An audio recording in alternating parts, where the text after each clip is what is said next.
This is ChangeMakers with Katie Gore, finding the right solutions for the affordable housing community. Today's ChangeMaker is someone who I know really well. She's Roberta Graham, the Vice President of Quadel. Roberta has almost 40 years of industry experience, and she specializes in the management of housing choice voucher programs. Roberta, why don't we start at the beginning? How did you get started in affordable housing? Actually, in college, before I started my career, I was taking a sociology course, and I had to do a photographic essay on housing. And what I chose to do was to show the disparity of housing in the community that I grew up in, which is a suburb of Washington, D.C., a very affluent community. I spent a lot of time driving around taking photographs of some of the best and some of the worst housing that I could find. I was pretty appalled at the level of disparity that I found. And so that was really just my first interest. And I maintained that through school. I have a degree in sociology and spent a lot of time studying. And when I left college, found a local housing authority job. And the rest is history. So you've been with Quadel for about, 35, 36 years. When it comes down to it, what is decent, safe, sanitary housing? What is that impact on a person's life and where they find their place of home? Well, along with family, it's the core, it's the basis. Shelter that is safe is very important. You have warmth in the winter, and hopefully you have plumbing and water, and you have a place to sleep. When you add affordability to that, it really enables a household, a family to focus on more than just the basic life needs. Much higher level needs like earning a living, learning in school, and laughing and enjoying friends, self-development.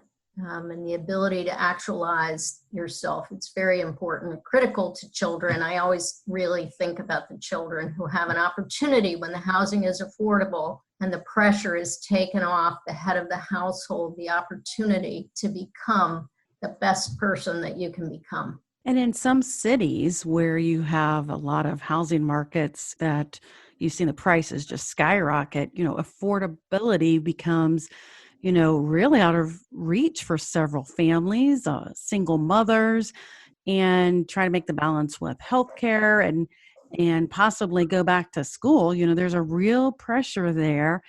And, some of these higher priced markets across the country, affordability gets out of reach. And you were talking about the impact here with a person's life and their ability to, either stabilize or make improvements. And you're right, that makes a huge impact, not just individually, but within the community. And I think that's, what affordable housing is so known for as far as being a link to stabilized communities. When we say affordable housing, though, just kind of give us a quick glimpse on what that is. Walk us through what we as practitioners know for the term affordable housing to be. Well, we as practitioners are really working within the parameters of federal law, and what has been deemed to be affordable is 30% of someone's income. Not unlike the tax system, the IRS system, there are certain deductions taken from an income before you calculate 30% of someone's monthly income. But theoretically, that is known to be what's affordable. If you go back far enough, it was 25% of income. And through the 1980s, it moved from 25% up to 30%. So even what's affordable has changed somewhat and is not as easy as it used to be. But that's what they're looking at. And if you look at people who are earning $10 an hour or $20,000 a year, that's still kind of a lot of money when there are other bills to pay, like the light bill, the telephone bill, feed your children, take them to the doctor, buy clothing, those kinds of things. So affordable at 30% is more affordable for higher income people than it is for lower income people. But that is the yardstick that we have used for many, many years. So, what are your thoughts on the expansion of affordable housing?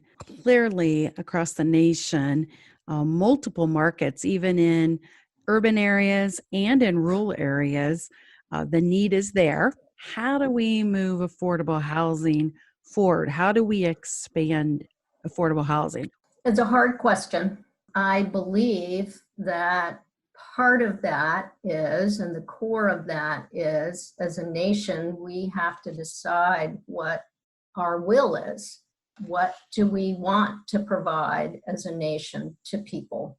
So that's always in the political mix. State and local governments do and can continue to place requirements on developers to proffer more affordable housing in their development in return for certain kinds of concessions within local regulations, density concessions, for example. So there are a number of ways to do that. But I think the core of it is we have to determine as a society what we really believe should be provided. And then where do you see affordable housing? Let's take that. There's additional federal funding, thumbs up from everybody on the expansion of affordable housing. Where do you see that leading us? Honestly, I don't know that I see where it's going to lead us. Affordable housing never comes to the top of the political list. And so it's kind of hard to predict where it will go. It may depend on who is appointed as, the head of some of the congressional and Senate committees and what their viewpoint is. It may depend on who is selected to run the Department of Housing and Urban Development. It certainly will depend on the administration and where Congress decides to appropriate money based on an administration's recommendations. So I think it's a very hard question. I honestly don't feel like I can predict in any way at all today where we're going to go. There's been some creative initiatives like Choice Neighborhood. You used to have some Hope 6 grants. You've got moving to work programs, and now we've got some rental assistance demonstration programs. So there's been several, what you would say, creative policies and innovation that has happened, but they've come in some staggered manners. There hasn't really been a complete overhaul or practitioner flexibility across the board. You've had some isolated instances and you've had some, various programs. But when you have seen those rolled out, though, there's been this innovative streak or there's been community stabilization. But speak to us, what happens to the people living in affordable housing? Speak to the human component that happens when you see choice neighborhoods roll into a community, or when you see, even going back to, I guess it was in the 90s when you saw Hope 6 come in. What kind of transformation happens in these communities? You're talking about really an evolution, not a wholesale change, but an evolution, or as you said, an add-on, what are defined as demonstration programs because they're really a test to determine whether this is a good direction or not. And those kinds of programs often focus on improving the capital condition of properties. Many of the publicly owned public housing or projects are very, very old and in poor condition and need extensive capital improvement. Some of those can be renovated. Some of those are really obsolete, and things happen like a temporary relocation of families and a renovation, or a displacement of families and a demolition. That beginning piece of it creates tremendous turmoil in a community. And often the people who could be the recipients of new and improved housing are very much against that, because I believe that they are fearful about what the changes will do to their lives and whether they'll be able to continue in a community in which they're comfortable and they understand what their resources are. And the jury is out. It's done better in some places than others. After a completed project, some people come back to the new buildings or the renovated buildings. And so they're thrilled to be in their community. They're thrilled to be in their new homes and really appreciate the new quality and the extensive renovation or new construction. Other people somehow are lost through the cracks, in a temporary move, which might be 1 or 2 years or even 2.5 years. Sometimes they just, for lack of a better term, they just sort of float away somehow. Their lives are not stable enough in their temporary situation that they end up not returning. And so it's difficult for them. And so these kinds of programs, I think they have a wonderful upside when they work really well. And there are some people who don't get through that process and suffer for that. Not to say we shouldn't make those experiments, because we have to make those experiments. We have to figure out what it is that's going to work best for us. Some of these, you mentioned a program called Moving to Work, which allows housing authorities to work differently from using the regulations and the laws, allows them waivers to following the rules, and they can be more creative in doing that. And those kinds of activities also can help provide additional money to help with capital needs or to help with service provision or service components. And many of those work as well. I do think that a variety of programs are important because they really are laboratory for studying what works and what doesn't work. I don't think we have all the answers. I think we do know that depending upon the organizations that are running these programs or the communities that they're being implemented within, the successes vary. I think we just have to keep experimenting. Speaking of some of your projects, I'm specifically thinking of some of the research projects that you've been involved in. Some of those have some unique, innovative policy aspects. These other programs we've talked about are ways to take a new facade or reinvigorate and update capital pieces of affordable housing. But there's some other policy research projects you've been involved in that are outside of the physical and capital space of improving affordable housing.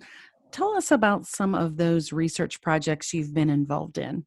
I'm currently working on 2 that I've been involved in for a long time. And I need to say that I am not a researcher, I am an operator.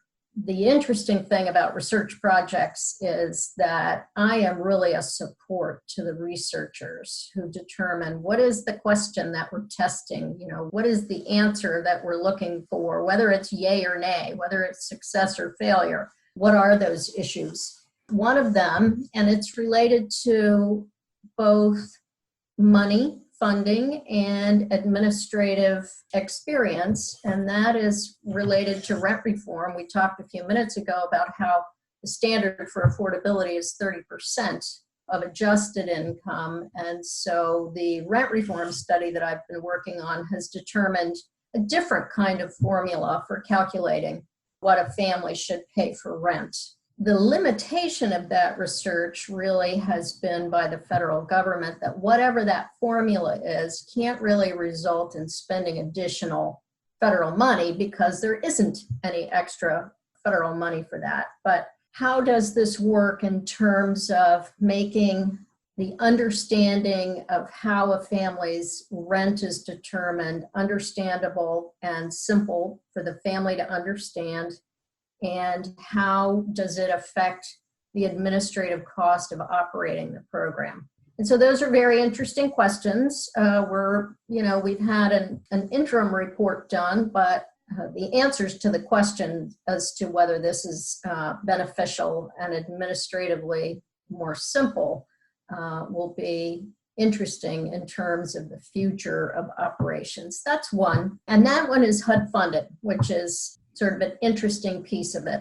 Another one that I'm working on has numerous funders, HUD being one of them, but it is really related to how affordability of housing costs can affect the health decisions, most particularly the health decisions related to young children in the household. And so the researchers there are following families who would like to get rental assistance but do not, and those who actually receive rental assistance, and we'll be following those families for a long period of time and look at the differences between the health decisions that they make for their children. And that will tell us something about how affordable housing really can affect quality of life and other parts of life. That one's also very interesting. I've worked on HUD's funded studies regarding how difficult it is for a family who has one form of subsidy is called a housing choice voucher. The family actually has about a paper voucher, if you will, to go out and locate housing in the private market. Some families are more successful than others for various reasons. Sometimes the rental market is very tight, vacancy is low, costs are high, and families have trouble finding units. Other times it's much easier for them. So HUD has done some studies on what that success rate is and what are these factors that can affect their ability to find a unit and actually begin receiving rental assistance. So those have been some pretty interesting things that I have worked on. That's a wide range of research projects, everything from rent reform to, a healthy home, healthy choices. What would your ideal or your dream research project, what would that look like to you? That's a really good question. I think that for me, the real dream, and I call it the real dream because I think it's really big, and so I don't know about the possibility of doing something this big. There have been a number of studies on what is the long-term positive or negative effect on a family, either the head of household or the children, related to them having affordable housing and or living in better neighborhoods. And when you have help paying your rent, you have the option of looking for a better neighborhood. And there have been studies and there have been some mixed results. I would like to see a larger and longer term study that can look at that. What is the long-term effect? I would love to know the long-term effect on children and what their educational prospects are, what their life future is, and see if we can tie affordability of housing to outcomes for these children. Because there's been a lot of assumptions that are made when people are living in affordable housing as it relates to, not just health, but education, access to education, stability of home life, and try to see if those, metrics are worse than those assumptions are, or are they better, or have communities diversified at a level to maybe where that isn't as much as an issue as it was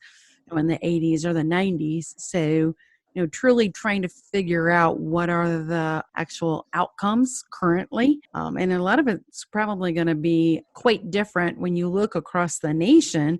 Some cities have done a great job of really doing some urban revitalization and changing how these communities look, offering better educations, stable neighborhoods, safer areas, but some of them still lag. And so really trying to identify what needs to happen in affordable housing, because there is a direct impact on the people who are living in them and, how they're sort of either emerging out of poverty or making strides in education.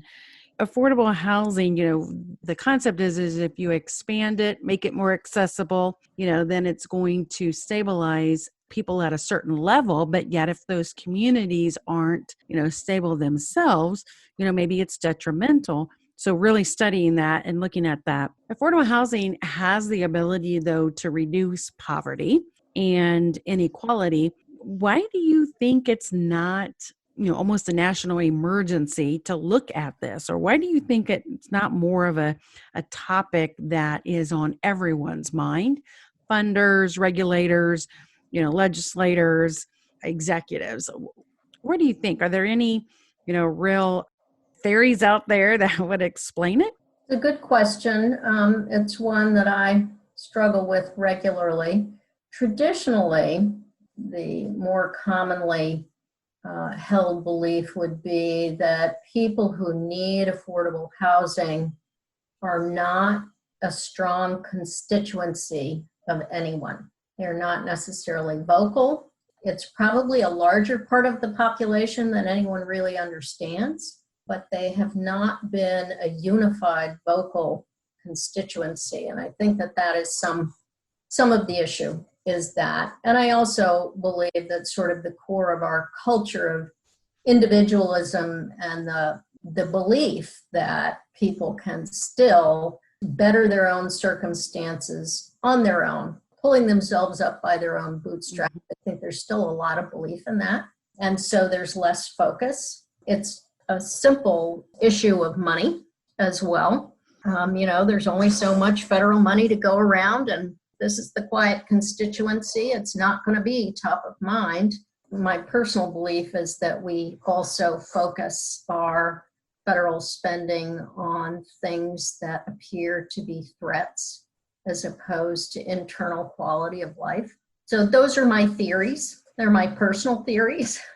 Well, thank you for sharing that. Roberta, hang on for a minute, because coming up in part 2 of my chat with Roberta Graham, the Vice President of Quadel, Roberta talks about the most successful program she has ever worked on at Quadel. We increased the number of families assisted in that Chicago program in 1 year by 8,000 households. That, of course, was good for the performance of the Housing Authority, but more important, 8,000 additional families in the city of Chicago then had affordable rent. Thanks for listening to ChangeMakers with Katie Gore. To find out more about Katie, go to quadel.com. That's QUADEL.com. This has been a production of Forbes Books Radio.